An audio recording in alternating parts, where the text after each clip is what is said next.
ध्यान दीजिए, कितनी हसीन चेहरा।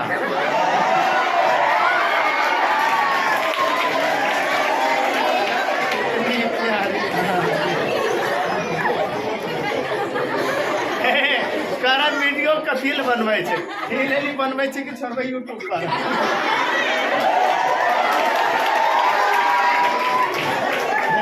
ठीक ना,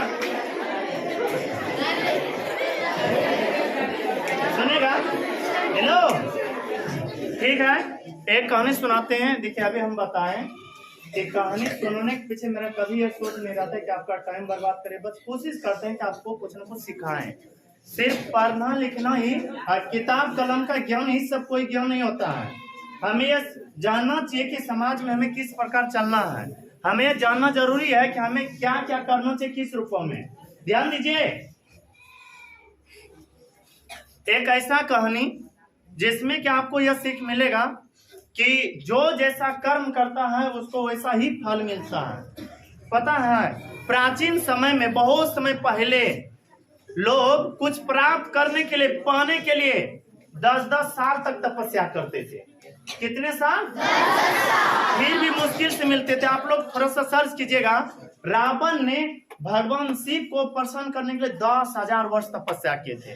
खैर वो तो बहुत प्राचीन युग के थे, लेकिन हाँ, कुछ समय पहले की बात कर रहे हैं। गौतम बुद्ध, जो कि विष्णु के 9वें अवतार माने जाते हैं, इन्होंने ज्ञान की प्राप्ति के लिए, आप लोगों को पता होगा, क्या साल तपस्या की? 6 वर्ष। और हम लोग देखिए शायद 2-3 दिन भी तपस्या नहीं कर पाते हैं बढ़िया से, लेकिन फिर भी भगवान कितना भी दयावान है कि आज आप जैसा कर्म कीजिएगा शाम तक में वैसा फल मिल जाएगा। कहने का तात्पर्य कि यदि आप आज दिन भर बढ़िया से मेहनत करते हैं तो शाम में अच्छा से मजदूरी मिल जाएगा। दिन भर यदि इधर उधर बोकते हैं तो मजदूरी कुछ भी मिलने वाला नहीं है। मतलब ये कि इस हाथ से कर्म करो और दूसरे हाथ से फल पाओ। इसी पर आधारित एक कहानी है, थोड़ा ध्यान से सुनेगा सब लोग। किसी गांव में एक बहुत लालची आदमी था, बहुत लालची आदमी। वह कहीं जा रहे थे तो उन्होंने देखा, गौर से सुनेगा, उन्होंने देखा कि किसी के पैर में एक सुंदर सा आम फला हुआ है। किसी के पैर में, हाँ वही, किसी के पैर में एक सुंदर सा आम लगा हुआ है। और आम को देख करके इनको लगा, वाह कितना सुंदर आम है, इसे खाने के बाद कितना अच्छा सुकून मिलेगा, तसल्ली मिलेगा। तो अभी हम बताएं, सुन लीजिए, सरकार सीख भी बताएंगे। और याद रखिएगा, मेरा प्रयास रहेगा कि आपको इतना गुणशाली बनाए कि जितना कि आपको जरूरत है, और प्रयास रहेगा कि बहुत आगे बढ़ाए आप लोगों को। सिर्फ लिखाते पढ़ाते रहेंगे तो इससे आप आगे नहीं बढ़ सकते हैं। हम भी यदि पढ़ते रहते हैं तो यहाँ तक नहीं आ पाते। आप लोग गांव घर में देखिएगा, बहुत सारा लोग इंटर BA पास कर करके मधु तिरंगा खा रहा है, गुटखा खा रहा है। क्या वही पढ़ाई है? नहीं। तो हमें एक ऐसा शिक्षा ग्रहण करना है जिससे कि काफी जीवन में लाभदायक हो। तो सुनेगा, उसी पर आधारित ये कहानी है। अभी हम बता रहे थे, किसी गांव में एक बहुत ही लालची लोभी आदमी रहते थे। उन्होंने देखा कि किसी के पैर में एक सुंदर सा आम लगा हुआ है। देखा, पता है किससे? आंख से। किससे देखा? और याद रखिएगा, जीवन में आप यदि गलत कार्य करते हैं तो वह उस गलत कार्य का प्रभाव आपके ऊपर ही पड़ेगा, ना कि आपके गांव के ऊपर। ठीक उसी तरह से यहाँ पर भी बताएंगे कि किस तरह से किसका दोष था और उसको क्या भुगतना पड़ा।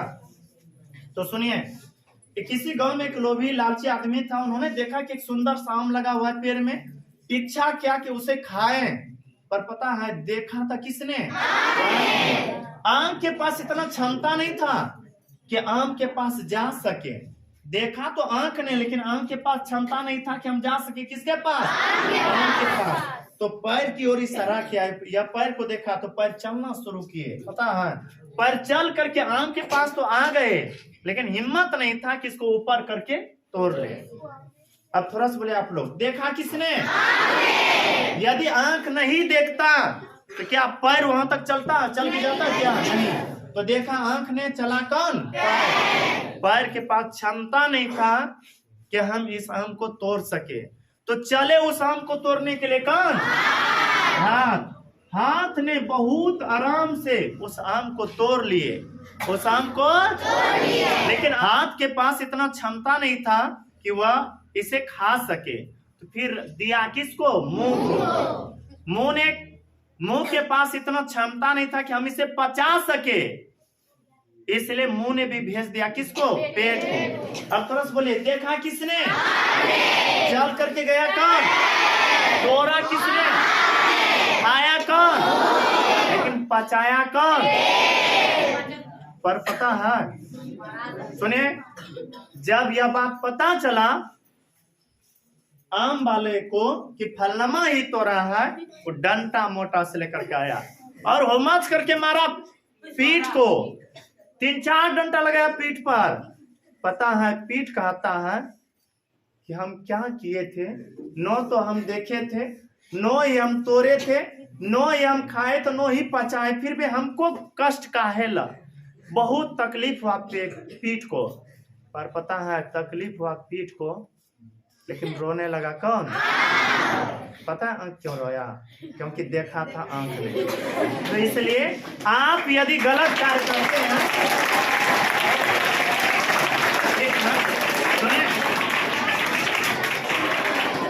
सुनिए आप, हेलो, इसलिए यदि आप गलत कार्य करते हैं तो उसका बुरा प्रभाव आपके ही ऊपर पड़ेगा। न कभी यह सोचेगा कि हम गलत करेंगे और दूसरे ऊपर बुरा प्रभाव पड़ेगा। यदि हेलो, कहावत भी है कि यदि आप कीचड़ में ढेला मारते हैं, इसमें तो किसी न किसी तरह से उड़ करके खुद पर पड़ेगा, ना कि दूसरे पर। इसलिए कीचड़ में ढेला कभी मारना नहीं चाहिए। कभी भी गलत कार्य को करने का प्रयास नहीं करना चाहिए। कभी भी दूसरे का कोई चीज देखे तो उसे तोड़ने का या अपना बनाने का प्रयास नहीं करना चाहिए।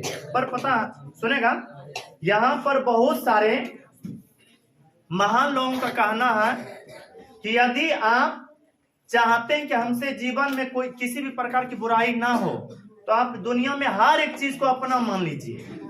क्या मान लीजिए? यह सोचे कि घर में तो जो भी कुछ है मेरा ही है। ऐसा यदि सोचते हैं तो आप कभी भी चोरी चपाटी करने का प्रयास नहीं कीजिएगा। जैसे मान लीजिए मेरे पास ये फुटबॉल है, हम खरीदे हैं, क्या हम इसको चुरा करके कहीं रखेंगे? नहीं, क्योंकि हमें पता है, हेलो, क्योंकि हमें पता है कि यह मेरा है ही, इससे चोरी करने से कोई फायदा नहीं है। उसी प्रकार से यदि दुनिया में हर एक चीज अपना समझ करके चलते हैं और सही कर्म करते हैं तो आपको किसी प्रकार का कष्ट नहीं होगा। तो ठीक है।